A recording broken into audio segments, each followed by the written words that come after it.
My favourite song actually is a qawwali बाहिम।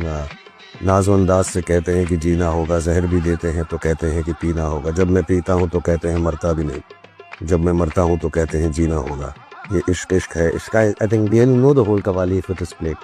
नाज़ो अंदाज से कहते हैं कि जीना होगा, नाज़ो अंदाज से कहते हैं कि जीना होगा, जहर देते हैं तो कहते हैं कि पीना होगा, जहर देते हैं तो कहते हैं कि पीना होगा। जब मैं पीता हूँ तो कहते हैं कि मरता भी नहीं, जब मैं मरता हूँ तो कहते हैं कि जीना होगा। देखो ये इश्क इश्क है, इश्क इश्क है, इश्क इश्क है। My favourite song actually is a qawwali बाहिम। नाज़ो अंदाज से कहते हैं कि जीना होगा, जहर भी देते हैं तो कहते हैं कि पीना होगा। जब मैं पीता हूँ तो कहते हैं मरता भी नहीं, जब मैं मरता हूँ तो कहते हैं जीना होगा।